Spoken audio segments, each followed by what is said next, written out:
देखो, स्टार्ट नहीं हुआ है। हमारी मांग है ये कि मेमोरियल के लिए जगह देनी चाहिए सरकार को। अगर वाजपेयी साहब को जगह दे सकते हैं तो डॉक्टर मनमोहन सिंह को जगह क्यों नहीं मिल सकती।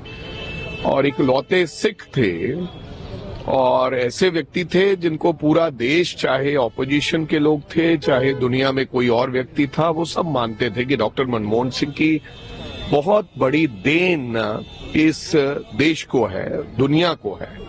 दूसरी बात, जहां से वो उठकर देश के प्रधानमंत्री बने थे, जिस परिवार से उठकर, ये अपने आप में एक मिसाल है। और आई थिंक ये आने वाली पीढ़ियां जब ये स्मारक बनेगा और जगह होगी, लोग आके देखेंगे और डॉक्टर मनमोहन सिंह जी की हिस्ट्री जब पढ़ेंगे तो उससे वो आने वाली हमारी पीढ़ियां प्रेरित होगी। तो क्या फर्क पड़ता है, सरकार को जगह देनी चाहिए।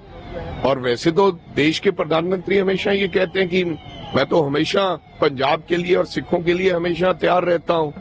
तो अब तो एक लौता मातर, इतनी आबादी है हमारी, एक इकलौता सिख देश का प्रधानमंत्री बना था।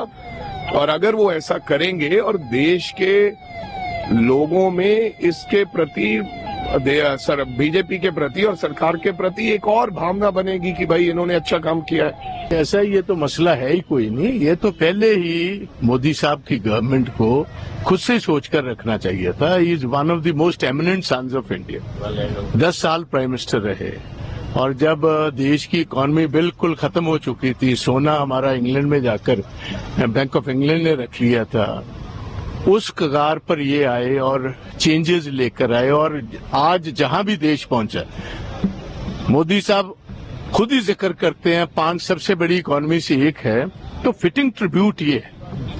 और सारे Punjabis cutting cross party lines, religious lines, caste lines, सारा देश भी चाहता है और विशेष तौर पंजाबी चाहते हैं कि आप जैसे पुराने सारे प्राइम मिनिस्टर्स को उनकी रेस्टिंग प्लेस दे रखी है, उनके मेमोरियल्स बने हुए हैं, इनके भी संस्कार वहीं कराएं जहां इनका मेमोरियल बनना है। तो ये एक डिमांड अकेली कांग्रेस की नहीं है, अकेली पंजाब की और सिख जगत की नहीं है, ये सारे हिंदुस्तानियों की वर्ल्ड वाइड डिमांड है।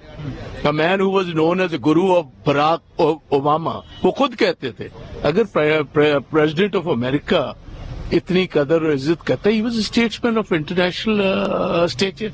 तो ये तो सोचने विचारने की बात ही नहीं, ये तो गवर्नमेंट को पहले ही सोच कर रखना चाहिए। बहुत सज्जन थे हमारे देश के लिए, एक बहुत महत्वपूर्ण प्रधानमंत्री हमें मिले थे कि जो सबका सुनते थे और गरीबों की बात वो हमेशा करते थे। उन्होंने फूड स्कीम निकाली, उन्होंने आधार कार्ड निकाला और वो हमेशा के लिए गरीबों के लिए ध्यान देते थे। सर, मेमोरियल साइट को लेकर जो चीजें कल हुई, कांग्रेस प्रेसिडेंट ने गवर्नमेंट से कहा भैया एडवोकेट करिए, तो उन्होंने कहा कि हम करेंगे। उसमें आपको लगता है कि हम फाइट करेंगे उनसे।